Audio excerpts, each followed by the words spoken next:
Hello friends, कैसे हैं आप? I hope you all are wonderful and absolutely fine. Friends, हमने अपने लास्ट वीडियो में ग्रेविटेशन चैप्टर की शुरुआत की थी, जिसमें हमने ग्रेविटेशन से रिलेटेड कुछ टॉपिक को कवर किया था। आज के इस टॉपिक में हम उसी चैप्टर के जो आगे के टॉपिक्स है उसको कवर करने वाले हैं, तो बने रहिए पूरे वीडियो के साथ और इसे ध्यान से देखिए, समझने का प्रयास कीजिए। फिर भी अगर कोई डाउट रह जाए तो आप डेफिनेटली मुझे कमेंट सेक्शन में लिख सकते हैं। मैं आपके डाउट्स को क्लियर करने का पूरा प्रयास करूंगी। तो चलिए आज के इस वीडियो की शुरुआत करते हैं। तो दोस्तों, आज का हमारा टॉपिक है Newton's universal law of gravitation. तो ये जो लॉ है वो क्या कहता है? इस लॉ के अनुसार every object in the universe attract every other object with a force and the force is directly proportional to product of the masses of the two object and it is inversely proportional to the square of distance between their centers। मतलब मान लीजिए कि ये एक object है जिसे हमने नाम दिया A और ये एक दूसरा ऑब्जेक्ट है यूनिवर्स में का जिसका नाम हमने लिया है B। अब ये जो ऑब्जेक्ट है इसका मास है m1 और इस ऑब्जेक्ट का मास है m2। ऑब्जेक्ट A B पर फोर्स अप्लाई कर रहा है और ऑब्जेक्ट B A पर फोर्स अप्लाई कर रहा है। ये दोनों ही फोर्स ग्रेविटेशनल फोर्स है, फोर्स ऑफ अट्रैक्शन है। मतलब ये एक दूसरे को अपनी ओर खींच रहे हैं, अट्रैक्ट कर रहे हैं, पुल कर रहे हैं। तो ये जो फोर्स है वो कितना होगा? It is directly proportional to product of the masses. मतलब ये जो दोनों ऑब्जेक्ट हैं उनके मासेस के प्रोडक्ट को डायरेक्टली प्रोपोर्शनल है। अब डायरेक्टली प्रोपोर्शनल का मीनिंग क्या होता है कि अगर मासेस इंक्रीज होंगे तो फोर्स भी इंक्रीज होगा, अगर मास डिक्रीज होगा तो फोर्स भी डिक्रीज होगा। मतलब जितना मास ज़्यादा रहेगा उतना ही उनमें ग्रेविटेशनल फोर्स भी ज़्यादा रहेगा और जितना मास कम होगा उनमें ग्रेविटेशनल फोर्स भी उतना कम होगा। अब ये जो दोनों ऑब्जेक्ट हैं उनके सेंटर्स के बीच का जो डिस्टेंस है वो है d। तो ये जो फोर्स है वो इनवर्सली प्रोपोर्शनल है d square. Force is inversely proportional to square of distance between centers of two object। अगर हम इन दोनों एक्सप्रेशन को अगर कंबाइन करें तो हमें मिलेगा force is directly proportional to m1 m2 upon d square. और हम जानते हैं कि यदि हम ये प्रोपोर्शनलिटी का साइन निकालना चाहते हैं तो हमें यहाँ इक्वल टू का साइन लिखकर यहाँ लिखना होता है कांस्टेंट और फिर हम लिखेंगे m1 m2 upon d square. तो हम देख सकते हैं कि force is directly proportional to masses. That means if masses increase force also increase, if masses decreases force also decreases, but it is inversely proportional to square of the distance between two centers। मतलब if distance increases force, if distance increases force decreases and if distance decreases force increases। मतलब अगर दो object के बीच का distance अगर बढ़ता है तो फोर्स जो है वो डिक्रीज हो जाएगा और अगर डिस्टेंस डिक्रीज होता है तो फोर्स जो है वो इंक्रीज हो जाएगा। और इसमें ये जो कांस्टेंट है वो है g। So force is equals to capital G m1 m2 upon d square. ये जो g है दोस्तों इसे ही हम कहते हैं ग्रेविटेशनल कांस्टेंट, ग्रेविटेशनल कांस्टेंट और यूनिवर्सल कांस्टेंट ऐसे भी कहा जाता है उसे। तो ये है g। अब ये तो हो गया यूनिवर्सल लॉ ऑफ ग्रेविटेशन। चलिए अब जानते हैं क्या होता है the earth's gravitational force.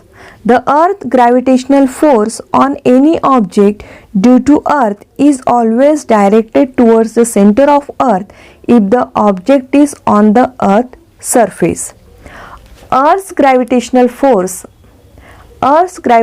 force मतलब एक ऐसा फोर्स जो अर्थ हर एक ऑब्जेक्ट पर अप्लाई करती है जो कि उसके सरफेस पर होते हैं और इस फोर्स की वजह से ही हर एक ऑब्जेक्ट जो है वो अर्थ की सेंटर की ओर अट्रैक्ट होता है।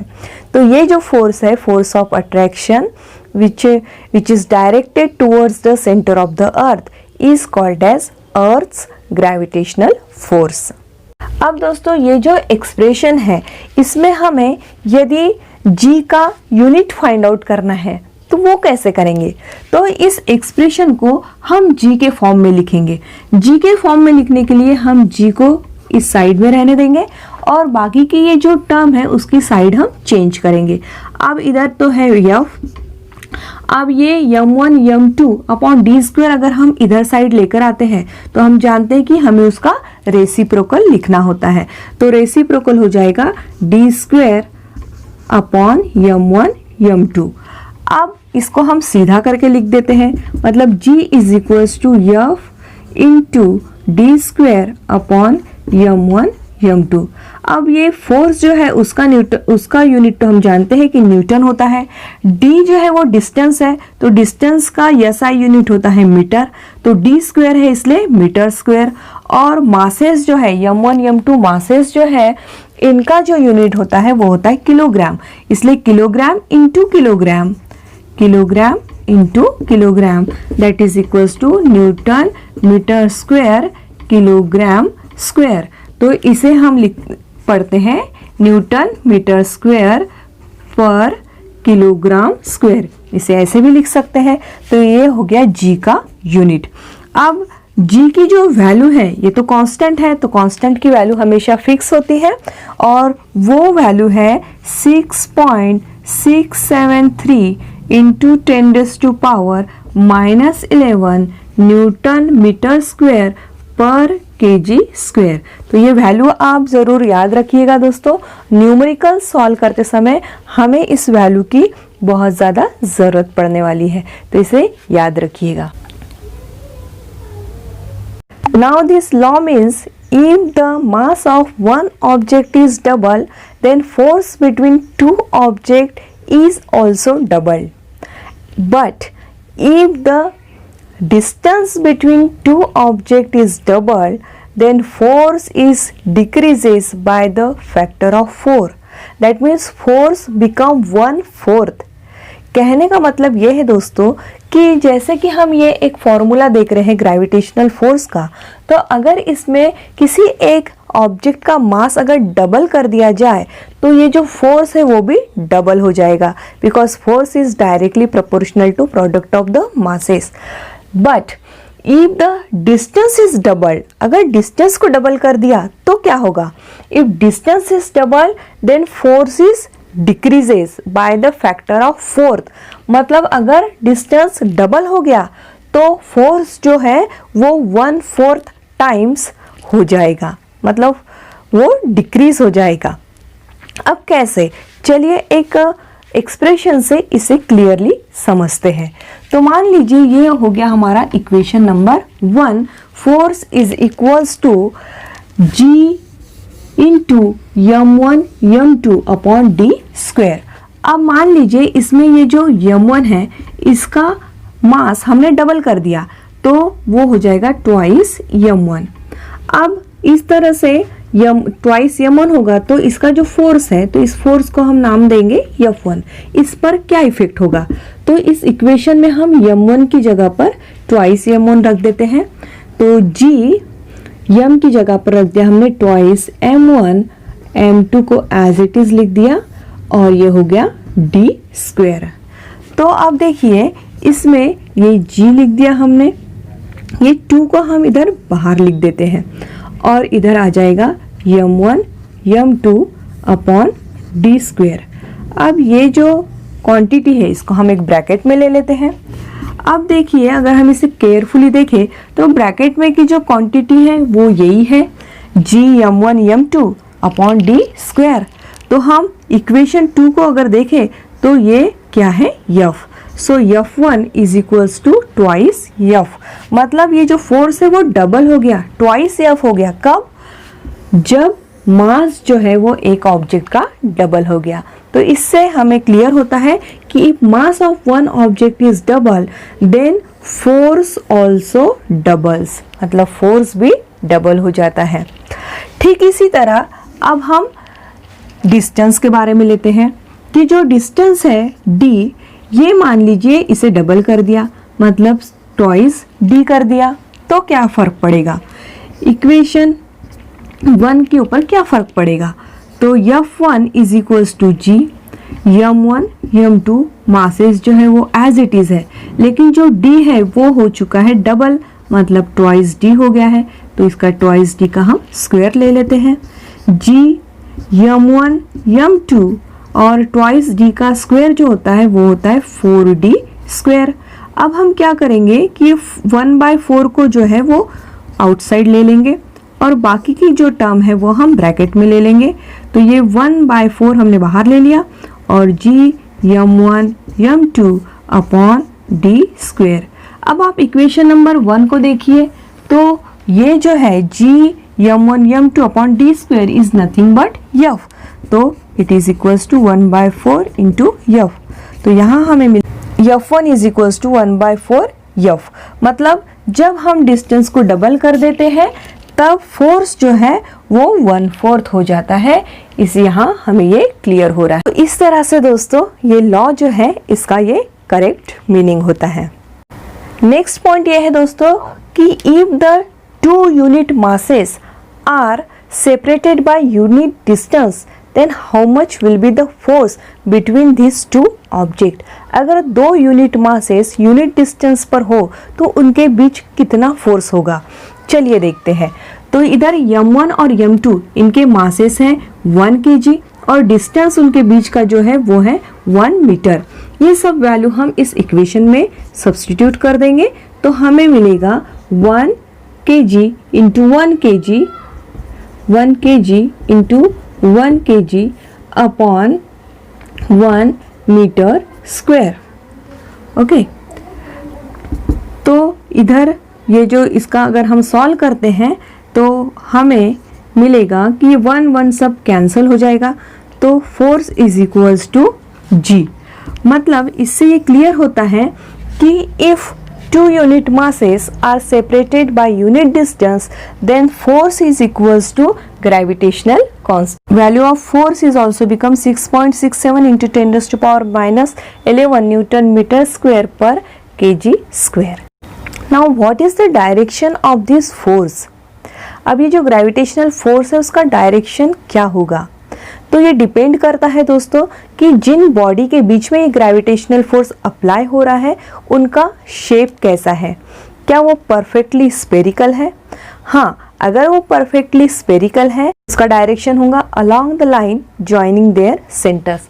मतलब अगर दो बॉडी परफेक्टली स्फेरिकल है तो उनके सेंटर्स को जॉइन करने वाली जो लाइन है उसका जो डायरेक्शन है वही ग्रेविटेशनल फोर्स का डायरेक्शन होगा। लेकिन अगर वो बॉडी परफेक्टली स्फेरिकल नहीं है तो if the bodies are not perfectly spherical or they have irregular shape then direction of force is equal to the line joining their center of mass।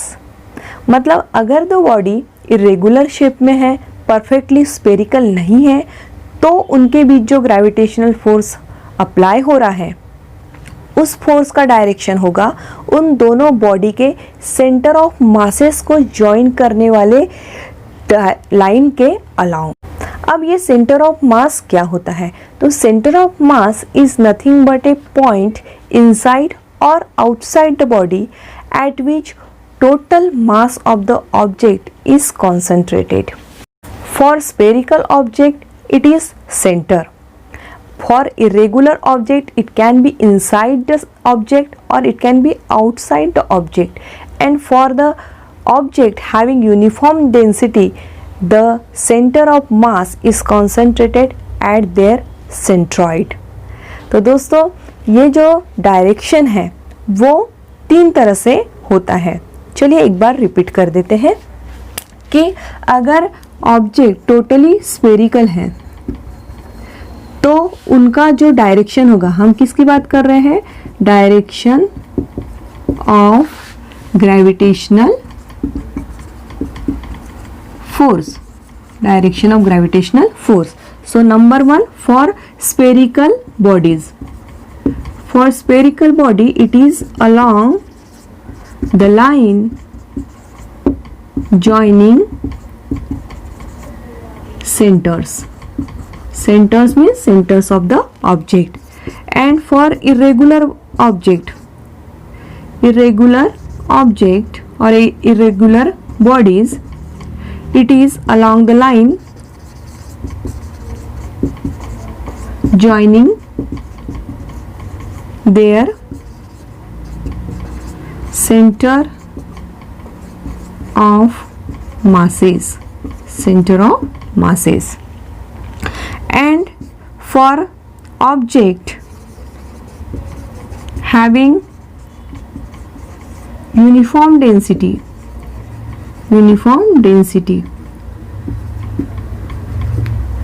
it is centroid.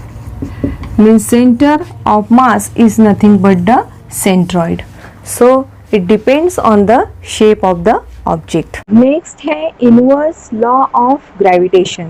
जैसा कि हम जानते हैं कि gravitational force जो है it is equals to G into m1 m2 upon d square. That means force is inversely proportional to d square. So why Newton says that this gravitational force is inversely proportional to distance. इसी का explanation है inverse law of gravitation में. तो चलिए इसे समझते हैं. दोस्तों, हम जानते हैं कि जो सन है वो सेंटर में है और उसके ऑर्बिट में जो है प्लैनेट्स रिवॉल्व हो रहे हैं. तो मान लीजिए कि ये सन है और ये प्लैनेट है, मतलब अर्थ है. मान लीजिए कोई भी प्लैनेट है अर्थ. तो ये जो प्लैनेट है इसका मास है m, और क्योंकि ये सर्कुलर पाथ में रिवॉल्व हो रहा है तो इसके ऊपर कॉन्स्टेंटली सेंट्रीपिटल फोर्स जो है वो अप्लाई हो रहा है. और सेंट्रीपिटल फोर्स जो है वो डायरेक्टेड टुवर्ड्स द सेंटर होता है. ठीक है, तो ये सेंट्रीपिटल फोर्स इस पे कॉन्स्टेंटली अप्लाई हो रहा है. तो ये जो फोर्स है सेंट्रीपिटल फोर्स वो होता है mv² अपॉन r. इसमें ये जो m है वो है मास ऑफ प्लैनेट और v जो है वो है स्पीड ऑफ प्लैनेट, जो कि हम जानते हैं उसका जो डायरेक्शन है वो tangential to the circular path होता है. और ये r जो है वो है रेडियस, या फिर हम उसे कह सकते हैं कि distance of planet from the sun. जैसे ये सन है और ये प्लैनेट है तो इनके बीच का ये जो डिस्टेंस है वो है r. अब ये जो प्लैनेट रिवॉल्व हो रहा है इस ऑर्बिट में, तो ये जो रिवॉल्यूशन है, फर्स्ट एक कंप्लीट रिवॉल्यूशन जो है वही है distance travel by planet in one revolution. तो distance travel by planet in one revolution, distance travel by planet in one revolution, ये कितना हो जाएगा? It is nothing but the perimeter of orbit. It is equals to perimeter of orbit. और perimeter का formula होता है 2πr. और जो टाइम लग रहा है एक रिवॉल्यूशन कंप्लीट करने के लिए, जो टाइम लग रहा है उसे हम बोलते हैं period of revolution. It is called as period of revolution. Means time required to complete one revolution is called as period of revolution and it is denoted by capital T. तो ये हो गया डिस्टेंस और ये हो गया time, और इसी पर से हम निकाल सकते हैं स्पीड का फॉर्मूला होता है डिस्टेंस अपॉन टाइम, आप जानते हैं. तो डिस्टेंस है 2πr, ये हमने यहाँ लिखा है distance travel by planet, it is equals to 2πr and period of revolution is nothing but the time. So it is capital T. अब ये जो स्पीड है v is equals to 2πr upon t। अब ये जो value है v की 2πr upon t, ये जो वैल्यू है वो हम इस इक्वेशन में सब्स्टिट्यूट कर देंगे। तो यहाँ इक्वेशन बन जाएगा f इज इक्वल्स टू यम, v की जगह पर हमें ये वैल्यू पुट करनी है 2πr अपॉन t। अब यहाँ v का स्क्वायर है इसलिए हम इसका भी स्क्वायर लिख देंगे और अपॉन है r। अब इसे सॉल्व करते हैं तो यम इसका स्क्वायर लेंगे हम ब्रैकेट का, तो यहाँ मिलेगा हमें 4π square r square upon t square upon r। अब ये जो r है इसे अगर हम इंटू के फॉर्म में लिखे, ये डिवीजन के फॉर्म में है, अगर हम इसे इंटू के फॉर्म में लिखे तो हमें इसका रेसिप्रोकल लिखना पड़ेगा। ये सब मैथमेटिकल कैलकुलेशंस आप जानते ही हैं।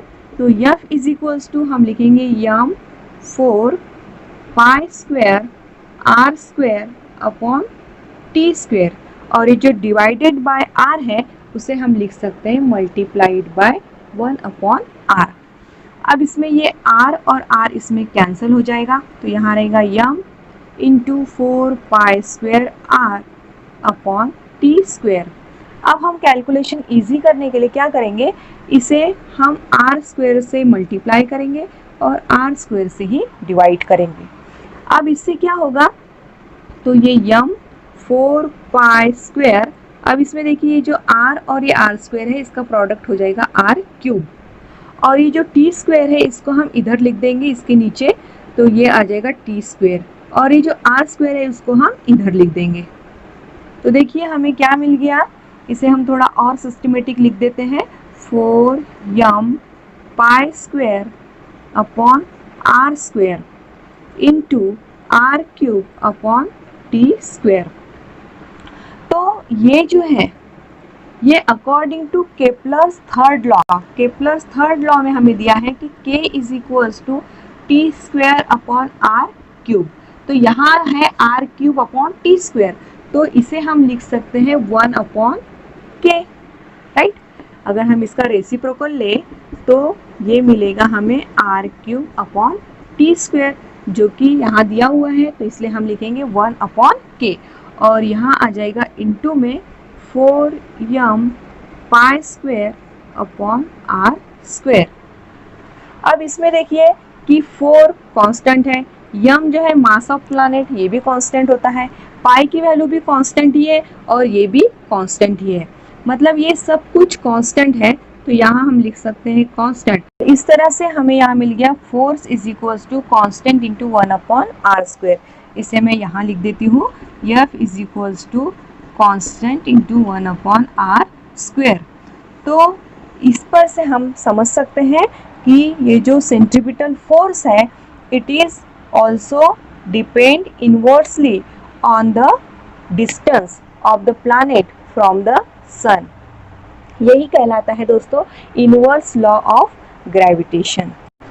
तो इस पर से हम समझ सकते हैं दोस्तों कि centripetal force must be inversely depend on the distance of the planet from the सन।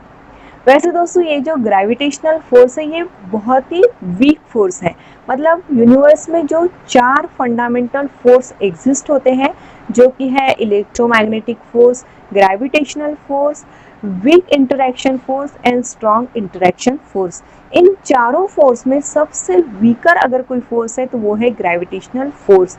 लेकिन कैसे ये फोर्स जो है वो हमारे पूरे यूनिवर्स को बैलेंस किए हुए हैं, कैसे यूनिवर्स का फ्यूचर जो है वो ग्रेविटेशनल फोर्स पर ही डिपेंड करता है, तो क्यों इतना वीकर होने के बावजूद भी ये फोर्स इतना ज़्यादा इम्पॉर्टेंट रोल प्ले करता है यूनिवर्स में।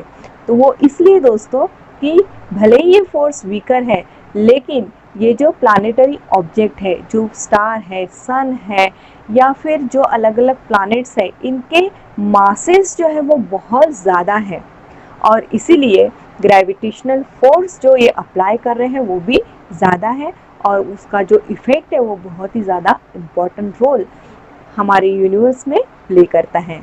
अब सवाल ये उठता है दोस्तों कि जब अर्थ एप्पल पर फोर्स अप्लाई करती है तो एप्पल जो है वो अर्थ के सेंटर की ओर अट्रैक्ट होता है, लेकिन ग्रेविटेशनल फोर्स तो एप्पल भी अर्थ की ओर अप्लाई कर रहा होगा, फिर क्यों नहीं अर्थ एप्पल की ओर अट्रैक्ट होती? तो इसका जवाब यह है दोस्तों कि एप्पल भी अर्थ के ऊपर ग्रेविटेशनल फोर्स अप्लाई कर रहा है। अर्थ भी उस फोर्स की वजह से एक्सेलरेट हो रही है, लेकिन उस एक्सेलरेशन की वजह से जो डिस्प्लेसमेंट हो रहा है उसकी जो मैग्नीट्यूड है वो बहुत ही निग्लिजिबल है। क्यों? क्योंकि एप्पल का मास जो है वो बहुत ही निग्लिजिबल है as compare to mass of अर्थ।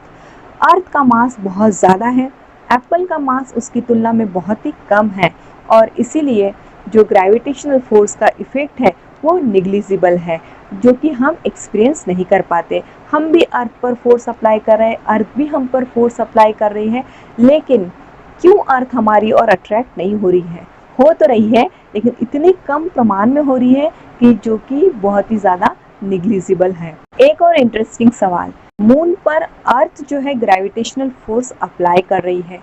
अब ये ग्रेविटेशनल फोर्स तो फोर्स ऑफ अट्रैक्शन है, पुलिंग फोर्स है, तो क्यों ये मून अर्थ की ओर अट्रैक्ट नहीं हो रहा है? क्यों वो उसके अंदर गिर नहीं जा रहा है? दोस्तों इसका जवाब ये है कि मान लीजिए हमारे पास एक बॉल है, अगर इस बॉल को हम फेंकते हैं इस डायरेक्शन में तो क्या होगा? ये इस तरह से जाकर बाद में अर्थ पर ही गिरेगी। मान लीजिए नेक्स्ट टाइम हम और ज़्यादा स्पीड से इसे फेंकते हैं, और ज़्यादा फोर्स अप्लाई करते हैं, तो ये थोड़ा और ज़्यादा डिस्टेंस कवर करेगी हॉरिजॉन्टल डायरेक्शन में, लेकिन अल्टीमेटली ये टुवर्ड्स द अर्थ ही आएगी। अगर हम फिर और ज़्यादा स्पीड से इस बॉल को फेंकते हैं तो ये और ज़्यादा हॉरिजॉन्टल डायरेक्शन में आगे जाएगी, लेकिन अल्टीमेटली फिर ये अर्थ पर ही गिरेगी। अब ये बॉल जो है वो ऊपर जाने के बाद गिर रही है अर्थ पर ही, लेकिन क्यों मून जो है वो अर्थ में नहीं गिरता है? तो इसकी वजह ये है दोस्तों कि मान लीजिए ये अर्थ है और अर्थ के ऊपर उसके ऑर्बिट में जो है वो इस तरह से मून जो है वो रिवॉल्व हो रहा है। तो क्यों ये रिवॉल्व होता है? क्यों ये ऐसे अर्थ के अंदर गिर नहीं जाता है? यही हमें जानना है। वजह यह है दोस्तों कि मून की अपनी एक वेलोसिटी होती है, और वो वेलोसिटी इतनी ज़्यादा प्रिसाइज होती है, इतनी ज़्यादा परफेक्ट होती है, जिस वजह से वो ऑर्बिट में रिवॉल्व होता है। कैसे? जैसे देख लीजिए, मान लीजिए ये एक बॉल है, अगर हम इसे यहाँ से फेंकते हैं तो वो यहाँ आकर गिरेगी। अगर इसे थोड़ा और तेज़ी से फेंके तो वो थोड़ा इधर जाएगी, फिर वो अर्थ पर आकर गिरेगी। अगर इसे और तेज़ी से अगर फेंका जाए तो फिर से वो थोड़ा दूर जाएगी, लेकिन फिर से अर्थ की ओर आएगी, क्योंकि ग्रेविटेशनल फोर्स जो है वो उसे अट्रैक्ट कर रहा है। अब एक पोजीशन ऐसी भी हो सकती है कि हमें इसे इतना ज़्यादा ज़ोर से फेंका कि वो सीधे अपोजिट डायरेक्शन में आ जाए। तो हम देख रहे हैं कि जितनी ज़्यादा उसकी स्पीड बढ़ती जा रही है वो एक कर्व पाथ जो है कवर कर रहा है।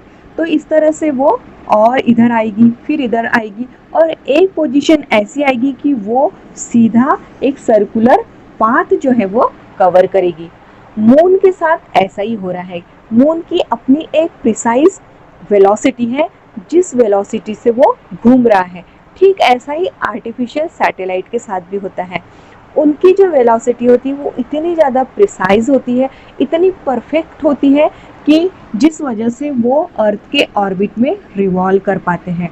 बॉल का जो एग्जांपल था उसमें बॉल के अंदर कोई अपनी परफेक्ट प्रिसाइज कांस्टेंट वेलोसिटी नहीं है, बल्कि मून की अपनी एक प्रिसाइज वेलोसिटी होती है, और वो इतनी होती है कि जिसकी वजह से वो सर्कुलर ऑर्बिट में रिवॉल्व कर पाता है। मतलब ये कि मून जो है वो हर वक्त ही अर्थ पर गिर रहा है, लेकिन उसे गिरने के लिए जगह नहीं मिल रही है, जिस वजह से वो ऑर्बिट में रिवॉल्व कर रहा है। यही वजह है दोस्तों कि जिस वजह से मून जो है वो अर्थ के अंदर गिर रहा नहीं है, क्योंकि वो गिर तो रहा है पर गिरने के लिए उसे जगह ही नहीं मिल रही है, क्योंकि उसकी अपनी एक प्रिसाइज वेलोसिटी है, जिस वेलोसिटी से वो घूम रहा है, रिवॉल्व हो रहा है अर्थ के ऑर्बिट में।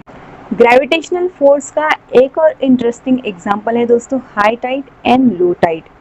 समुंदर में जो हाई टाइड्स और लो टाइड्स होते हैं उसके पीछे भी वजह होती है gravitational force applied by moon on the water of the sea. High tides and low tides occurs because of gravitational force of moon. It occurs twice a day. 2 high tides and 2 low tides in every 24 hours and 50 minutes. High tides occur 12 hours and 25 minutes apart. It takes 12.5 minutes for the water at the seashore to 90 degree from high to low or from low to high. The level of water in the sea changes because of gravitational force exerted by the moon. Water directly under the moon gets pulled towards the moon and the level of water goes up causing high tide at that place. At two places on the earth at 90 degree from the place of high tide the level of water is minimum and low tide occur there. तो दोस्तों चलिए एक example से समझते हैं। जैसे कि ये हमारी अर्थ है और ये सराउंडेड बाय वाटर है और इधर ये मून है। तो जो वाटर मून के साइड में होता है मतलब डायरेक्टली अंडर द मून होता है उस पर ग्रेविटेशनल फोर्स जो है वो ज़्यादा अप्लाई होता है जिसकी वजह से ये जो वाटर है वो मून की तरफ मतलब अट्रैक्ट होता है। और ये जो साइड का जो पोर्शन है मतलब हाई टाइड से लो टाइड के बीच का जो एंगल है वो 90 डिग्री का एंगल होता है। तो 90 डिग्री के एंगल पर जो पोर्शन आ रहा है वहाँ देखी जाती है लो टाइड। इस तरह से यहाँ का जो वाटर का लेवल है वो कम हो जाता है इसलिए इसे लो टाइड कहा जाता है। और जो वाटर मून के नीचे होता है वो ग्रेविटेशनल फोर्स की वजह से उसका लेवल बढ़ जाता है और इसीलिए वहाँ हाई टाइड देखा जाता है। तो एट अ टाइम 2 प्लेसेस पर हाई टाइड होता है और 2 प्लेसेस पर लो टाइड होता है। तो ये भी है ग्रेविटेशनल फोर्स का एक बेस्ट एग्जांपल। तो दोस्तों ये थे ग्रेविटेशन चैप्टर के कुछ इम्पोर्टेंट टॉपिक्स जो आज हमने इस वीडियो में डिस्कस किए हैं। इसके बाद के जो नेक्स्ट टॉपिक है वो अगले वीडियो में हम डिस्कस करेंगे। ज़रूर बने रहिए इस वीडियो सीरीज़ के साथ। अगर आपको कोई डाउट है तो आप मुझे कमेंट सेक्शन में लिखकर भेज सकते हैं। अगर आपको ये वीडियो पसंद आया है तो इसे लाइक करना बिल्कुल ना भूलें दोस्तों। इसे ज़्यादा से ज़्यादा शेयर कीजिए, इस चैनल को सब्सक्राइब कर लीजिए और बेल आइकन को प्रेस करना बिल्कुल ना भूलें ताकि जब भी मैं आपके लिए ऐसे यूज़फुल वीडियो बनाऊँ आपको इसका बेनिफिट ज़रूर मिले। फिर मिलेंगे दोस्तों हम एक नए वीडियो के साथ। तब तक के लिए खुश रहिए, पढ़ते रहिए, ज़िंदगी में आगे बढ़ते रहिए। Bye bye.